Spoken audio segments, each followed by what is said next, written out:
Et bonjour à tous, bienvenue dans ce nouveau tutoriel sur l'Arduino.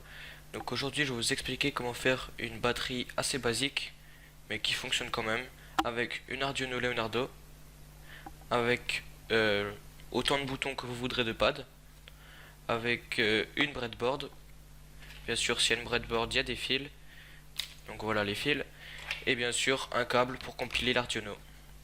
Donc on va directement commencer juste après l'intro.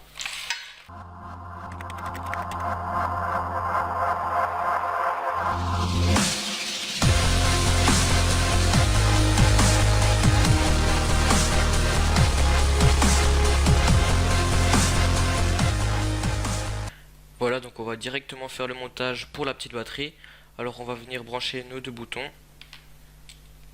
Voilà, on les met au milieu de la breadboard. C'est fait pour en fait l'écartement des trous. C'est fait exprès pour mettre les petits boutons.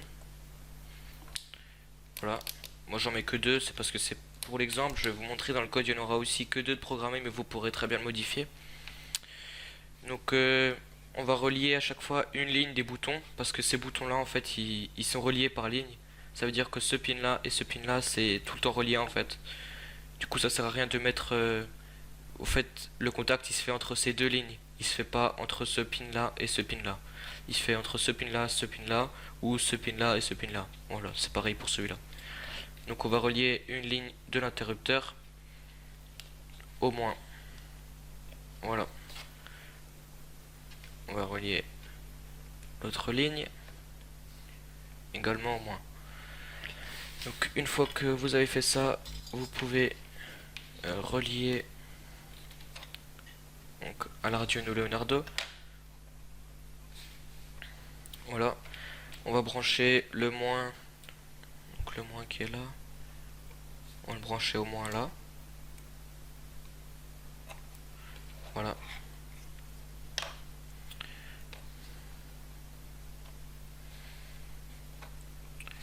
Ensuite on va brancher une autre ligne du bouton. Je sais pas si je suis bien dedans. Oui. Au pin 2. Donc ça sera le premier bouton. Et la seconde ligne au pin 3. Et voilà, donc ce montage, grâce à ce montage, en fait, on va pouvoir faire une batterie avec ces deux petits boutons. Alors on va directement la relier à l'ordinateur. On va brancher le câble sur l'ordinateur. Voilà. Et maintenant on passe, on va faire la suite sur l'ordinateur. Vous verrez mon écran et je vais vous expliquer un peu comment fonctionne le code que vous pouvez trouver dans la description. Donc à tout de suite. Donc nous voilà sur mon bureau un peu mal rangé. On va directement ouvrir l'IDE Arduino.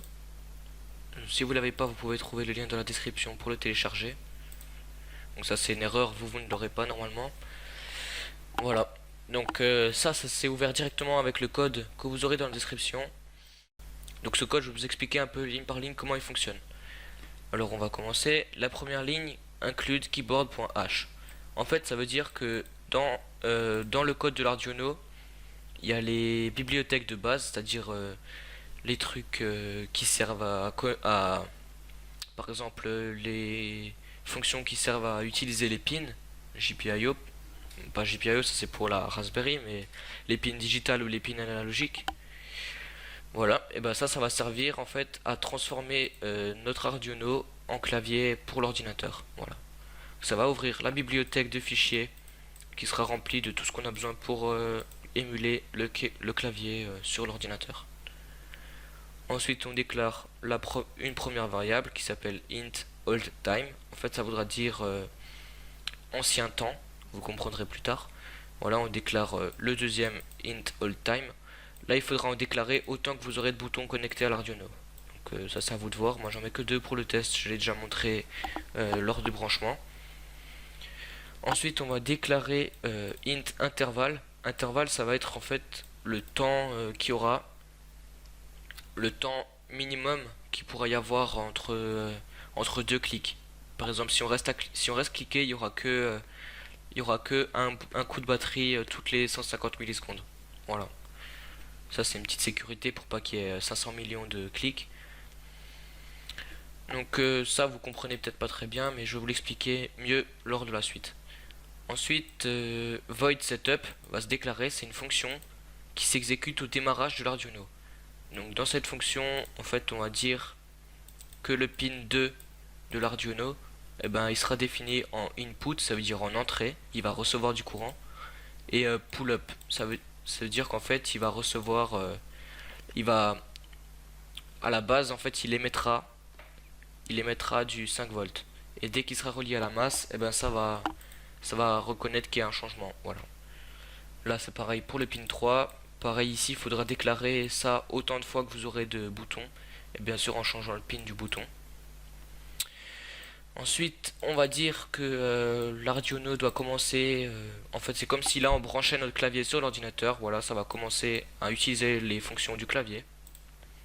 Et puis, Void Setup est déjà fini. Donc, ça, c'est le démarrage. Maintenant, on va passer à ce qui va s'exécuter en boucle. Tant que l'Arduino sera allumé, en fait, Void Loop va s'exécuter infiniment. Donc, dans Void Loop, on va déjà mettre une condition if, ça voudrait dire si. Donc si la lecture du pin 2 nous dit que le pin 2 est relié à la masse, donc là où ça veut dire que le courant est minimal. Donc si le pin 2 est relié à la masse, alors on exécute ce qu'il y a là-dedans. Et ce qu'il y a là-dedans, ça veut dire si millis, en fait millis ça va calculer les millisecondes qui sont exécutées depuis le démarrage de l'Arduino. Donc si millisecondes moins hold time, donc cette variable là, est supérieure à intervalle, alors on peut exécuter la suite. Et ça va exécuter ce qu'il y a là-dedans. Et ce qu'il y a là-dedans, en fait, ça voudra dire que le clavier va écrire F. Donc l'ordinateur va recevoir comme si on appuyait sur la touche F du clavier. Et ensuite, il va mettre la variable hold time. Dans la variable hold time, il va mettre millisecondes.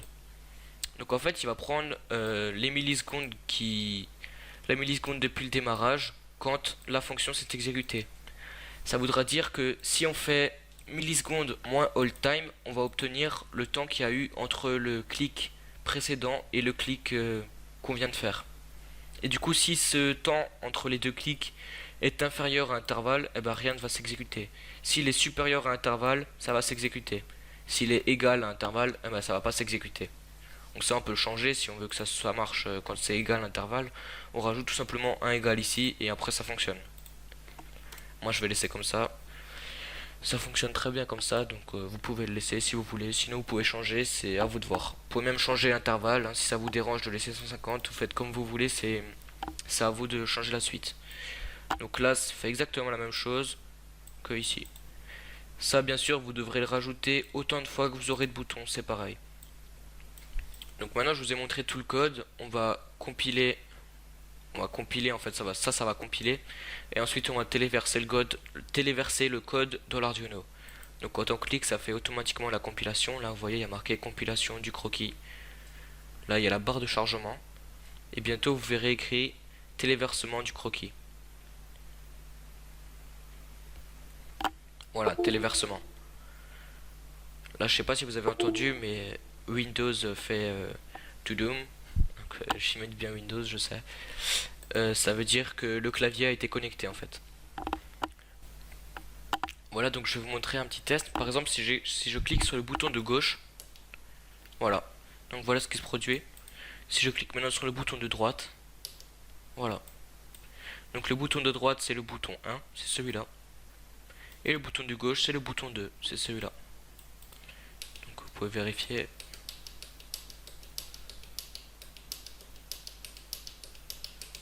Et maintenant si je reste appuyé, vous verrez que ça va pas mettre infiniment, mais ça va mettre toutes les 150 millisecondes. Voilà. Je sais pas si vous avez eu le temps de calculer, mais en tout cas je vous dis que si on met pas ça, ça va en faire 1000 fois plus. Donc voilà. Maintenant je vais vous montrer deux autres trucs, deux autres liens qui sont dans la description. Et je trouve qu'ils sont pas mal. Donc ça va compléter un peu ce software et cet hardware aussi. Donc il y a le premier lien, c'est virtualdrumming.com, pardon. Et en fait, quand je vais cliquer sur un bouton, quand je vais cliquer par exemple sur une lettre du clavier, par exemple H, voilà, je sais pas si vous entendez le son, mais normalement vous entendez. Quand je clique, en fait, eh ben, ça tape sur la batterie. C'est en fait une batterie qui est commandée par clavier. Donc là, vous pouvez voir les commandes. Vous pourrez modifier ça dans le code de l'Arduino. Et maintenant, si j'appuie sur le bouton de gauche de l'Arduino, voilà, vous pouvez voir que ça appuie. Donc il y a plusieurs façons d'utiliser ce truc. On peut mettre plein de lettres. On peut changer la batterie. Voilà, vous pouvez choisir votre kit de batterie. Là, ça a planté, je crois. Ah non, c'est un peu long. Désolé avec ma connexion. Voilà, par exemple ça. Vous choisissez, vous pouvez choisir. Il y a plein de batteries. Il y a même des batteries de batteurs connus. Moi, je les connais pas. Je pense qu'ils sont connus quand même, sinon ils seraient pas là-dedans. Donc voilà, ça c'était le premier lien en fait que je voulais vous montrer. Maintenant, vous pouvez voir si je clique sur un bouton par exemple. Ah bah ici on n'a pas de chance. Ah, ça a pas chargé en fait. Ça a planté. Ouais. Ah voilà.